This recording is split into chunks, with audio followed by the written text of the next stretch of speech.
In lesson 45, we're going to learn another method of solving quadratic or x squared equations. The book calls it the difference of two squares theorem. To me, it makes more sense to call it the plus or minus square root method. At the end, I'll ask you which name makes the most sense to you. But you need to know both, because I'm going to keep saying plus or minus square root method, and the book's going to put in the directions, use the difference of two squares theorem to solve these. What it is a shortcut method for a problem that you could solve by factoring the difference of two squares.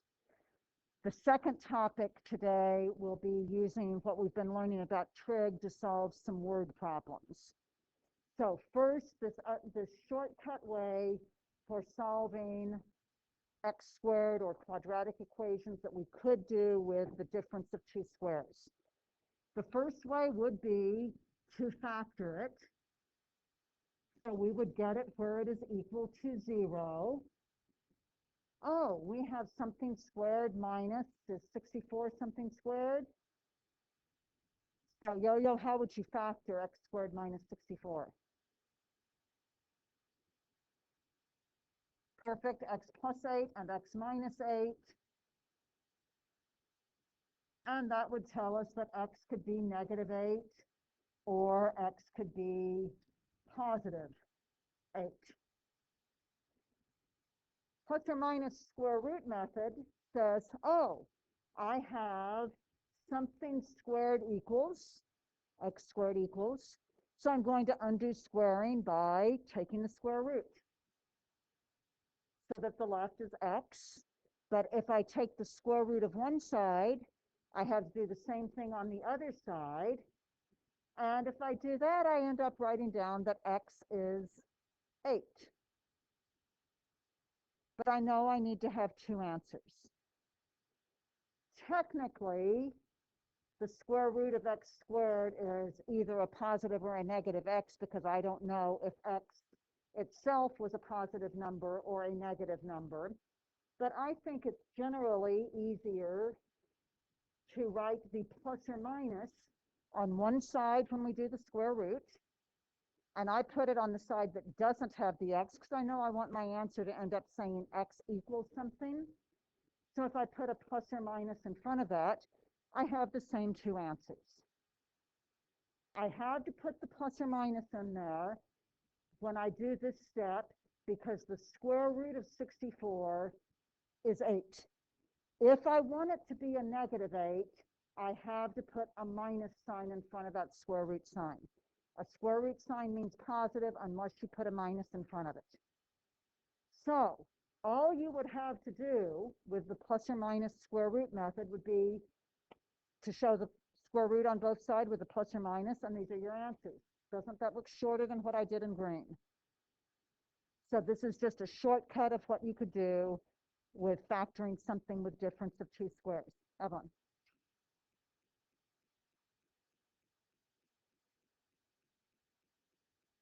It'll depend on how specific the directions really were on it. So always read the directions on things.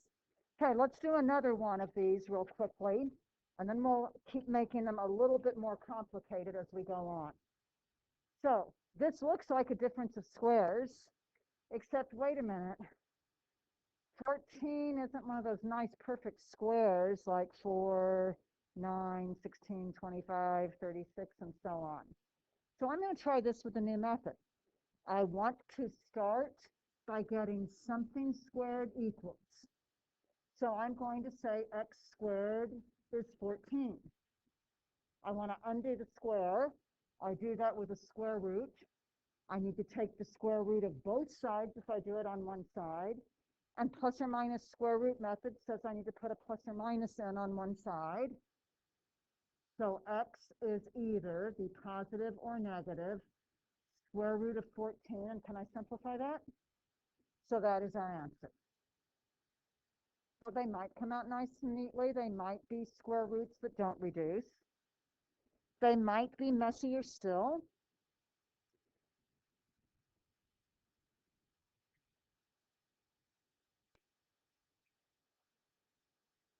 Okay, I have 4x squared minus 25 equals. Remember, I'm saying we need to get something squared equals.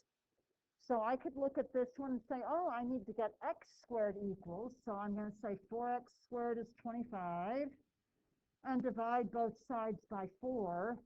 So x squared is 25 over 4.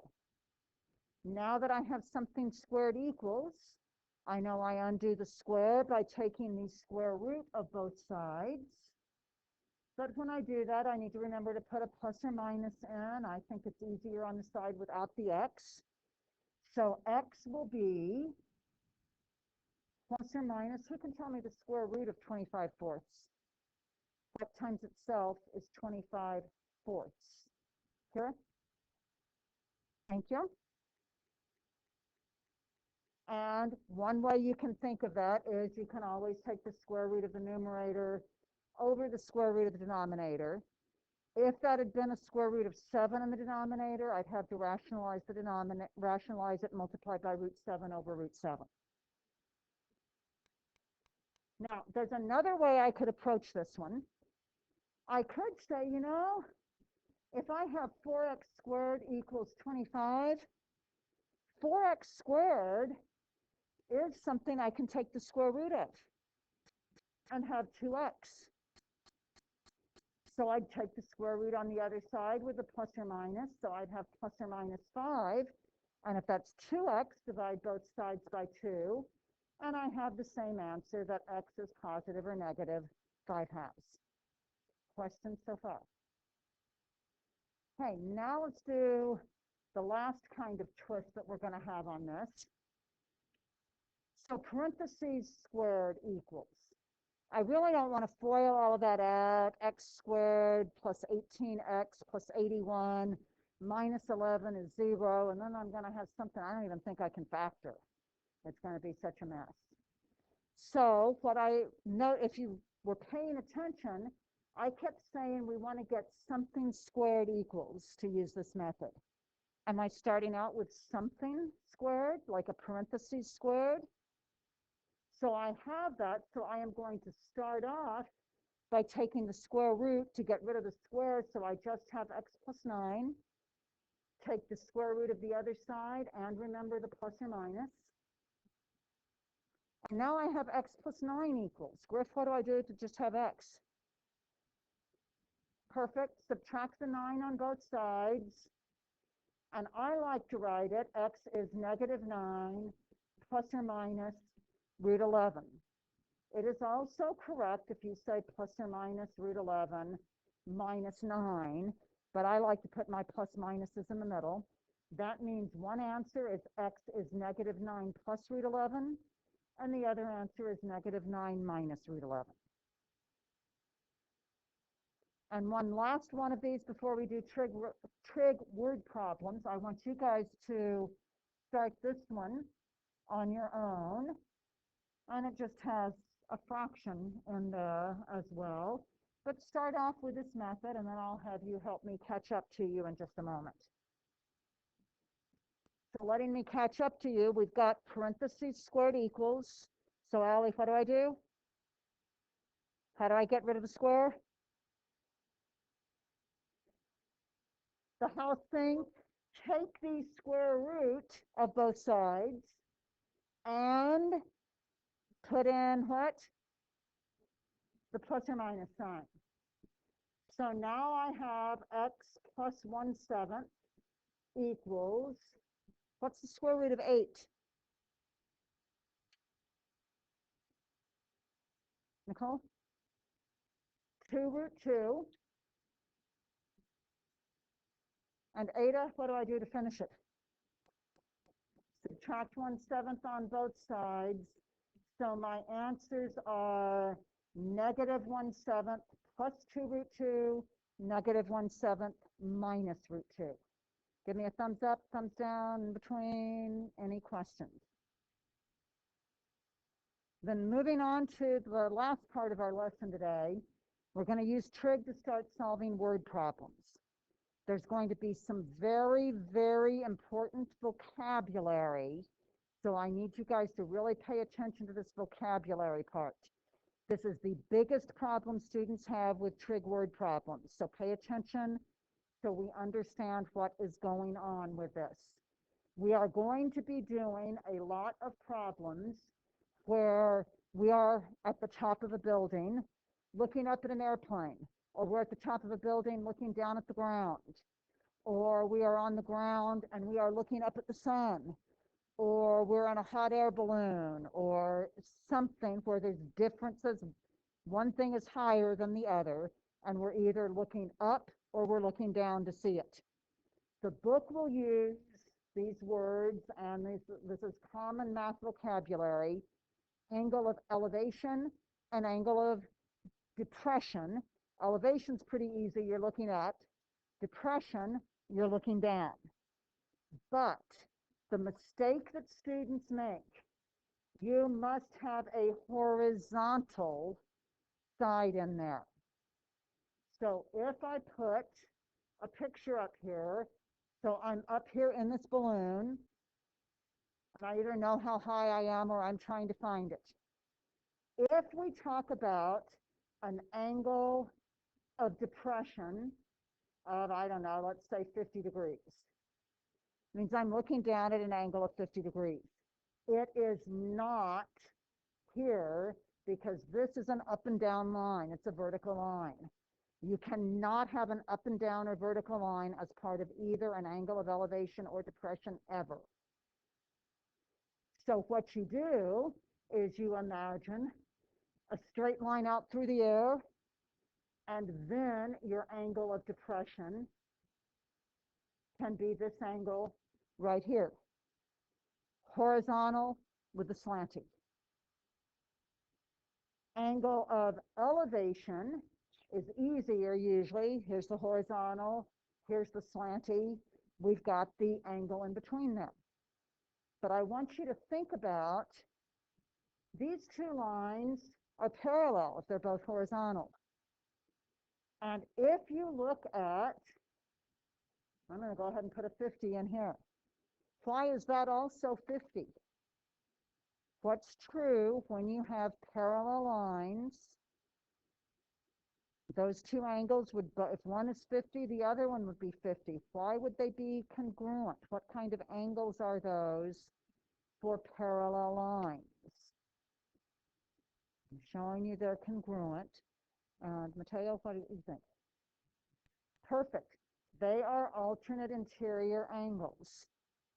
So sometimes when you're drawing these, if this is what your triangle is looking like, and you say, oh, well, my 50 degrees needs to be out here, some students will choose to draw a second triangle out here like this and use that one to solve the problem, and that's perfectly fine. Others will choose to say, well, you know, if that's 50, this is also 50, and let's use this original triangle that we were thinking about. Those two triangles are congruent, so you may use either one. Just be sure you've got a horizontal with a slanty whenever you're doing an angle of elevation or depression. So let's do a couple of examples. So like cute little pictures that we threw in for today. So you're in a hot air balloon and you see an elk off in the distance, and the angle of depression is 47 degrees and you're 400 feet above the ground. Okay, I'm in the balloon and I'm 400 feet above the ground. Thumbs up, thumbs down. Do I get that in the right spot? Okay, angle of depression. Okay, I'm going to be looking down. So angle of depression, 47 degrees. Thumbs up, thumbs down. I'm looking down. Is that my angle? What did I just say on the last slide? Riley, is that my angle? This does not work because this is vertical. I've got to have a horizontal with the slanty line. So for my angle of depression, I need to imagine this horizontal line. So this is 47 degrees right here. Okay, what do I want to find? I want to find how far I am from the elk. And unless it says it's measuring it differently, that means from me to the elk. So I'm going to draw a line that goes from where I am to where the elk is, and that's what I need to find the distance of. If I am here and the elk is there, here is the line that goes from me to the elk. So that's what I need to find on this one. That makes sense. And you see how I talked through where my x needs to go. Now I need a triangle that I can work with. My 47 is not inside the triangle that I've already drawn. Choose, and it does not matter which one of these you do. You can either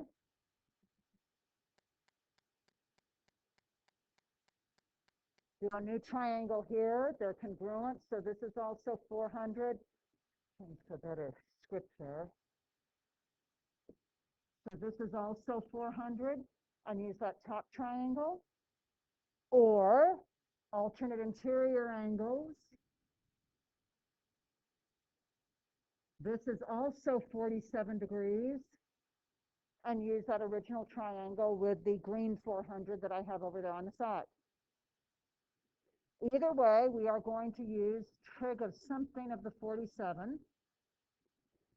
So either way is the x for 47 degrees is x adjacent, opposite, or hypotenuse. Everybody. No matter which triangle you use, right? So my x is my hypotenuse. No matter which triangle I use. Look at the 47 degrees. Is 400 adjacent or opposite? It is opposite, no matter which one of the two triangles you're looking at. So I need opposite and hypotenuse. So, toa. Which one has opposite and hypotenuse, O and H, in it? Coleman, which one has O and H? Sine, so we write down that the sine of 47 degrees is opposite 400 over hypotenuse x. What was our trick when x is in the denominator? What's the trick, Kevin? Pick one of the diagonals and swap them. So the x goes where the sine 47 was, the sine 47 goes where the x was, and everything else stays put. Punch that in your calculators. Raise your hand when you have an answer. Amelia, what do you have? Anybody else? 546.931 feet? Questions on that one? Okay, last example, some more fun pictures. Let's talk about Superman. Now, if I'm drawing these, I'm not going to take time to try to do nice artwork. It's more important to get the problem solved. I'll do a stick figure, or I'll just write S and F for Superman and Fred or something like that. Don't get bogged down in making your pictures cute. I just wanted to throw that in to entertain you today. All right, so let's see what we've got going on here. We have our friend Fred down here on the ground, and he sees Superman flying. Superman is 575 feet above the ground. Superman is 575 feet above the ground. Are we good with putting 575 right here on the left? Okay. And we also know that Superman is 2,000 feet away from him.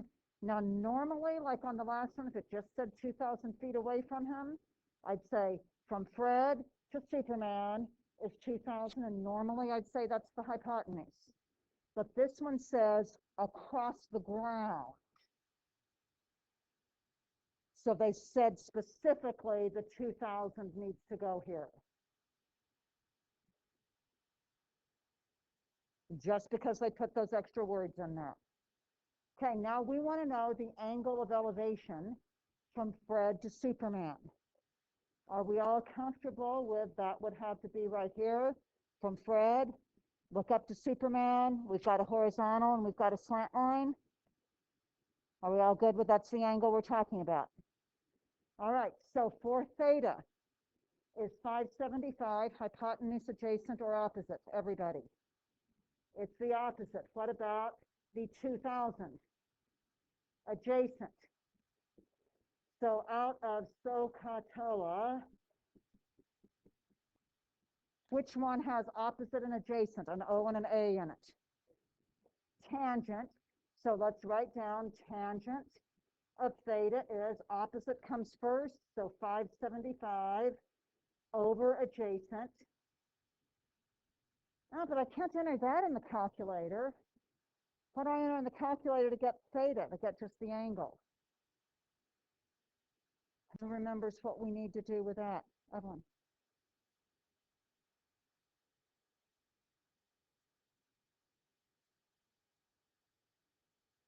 Yes, it would indeed be theta is the inverse tangent, the angle whose tangent is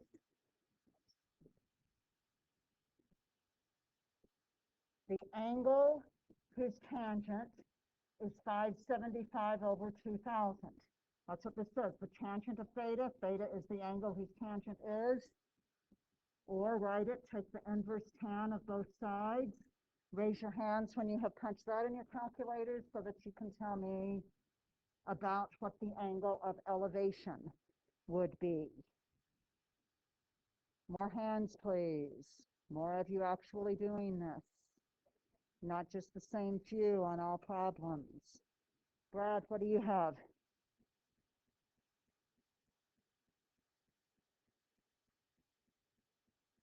Anybody else? 16.040. And just a reminder on rounding, I think the calculator was saying 399. So this 9 needs to bump that one up. Sometimes it's easier to say when it's a 9, it's going to bump both of the two before it up. It's going to bump the 39 up to a 40. If that's any easier to think about to get your rounding correct. Anyone with questions on what we've covered today?